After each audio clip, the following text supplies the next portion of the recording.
തിരഞ്ഞെടുപ്പിൽ നിന്ന് പിന്മാറില്ലെന്ന് American president Joe Biden. ഡെട്രോയിറ്റിൽ നടന്ന ഒരു റാലിയെ അഭിസംബോധന ചെയ്യവെയാണ് ട്രംപിനെതിരെ ശക്തമായ പോരാട്ടം തുടരുമെന്ന് ജോ ബൈഡൻ വ്യക്തമാക്കിയത്.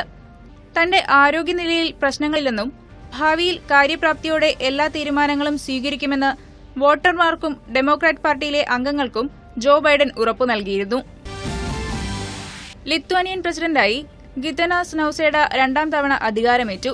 5 വർഷമാണ് ഭരണകാലാവധി.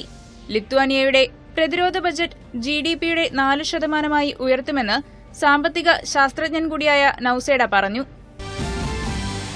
നേപ്പാളിൽ ഉരുൾപൊട്ടലിനെ തുടർന്നുണ്ടായ മലവെള്ളപ്പാച്ചിലിൽ ഒലിച്ചുപോയ ബസ്സുകൾക്കായുള്ള തിരച്ചിൽ തുടരുന്നു.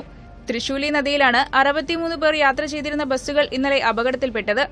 പ്രതികൂല കാലാവസ്ഥയെ തുടർന്ന് പലതവണ തിരച്ചിൽ നിർത്തിവെക്കേണ്ടി വന്നു.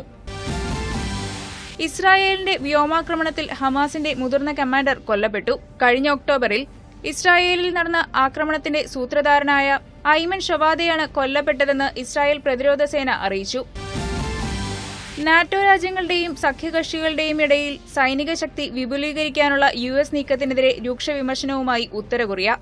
നാറ്റോ ഉച്ചകോടിയിൽ നടത്തിയ പ്രഖ്യാപനത്തെ ശക്തമായി അപലപിക്കുന്നതായി ഉത്തര കൊറിയയുടെ വിദേശകാര്യ മന്ത്രാലയ വക്താവിനെ ഉദ്ധരിച്ച് KCNA റിപ്പോർട്ട് ചെയ്തു. ഉത്തര കൊറിയയിൽ നിന്നുള്ള ആണവ സൈനിക ഭീഷണികളെ പ്രതിരോധിക്കുന്നതിനായി ദക്ഷിണ കൊറിയയിൽ അമേരിക്കയുമായി ചേർന്ന് പ്രതിരോധ സംവിധാനം രൂപപ്പെടുത്താൻ തീരുമാനമായിരുന്നു. ഈ പശ്ചാത്തലത്തിലാണ് ഉത്തര കൊറിയയുടെ പ്രതികരണം.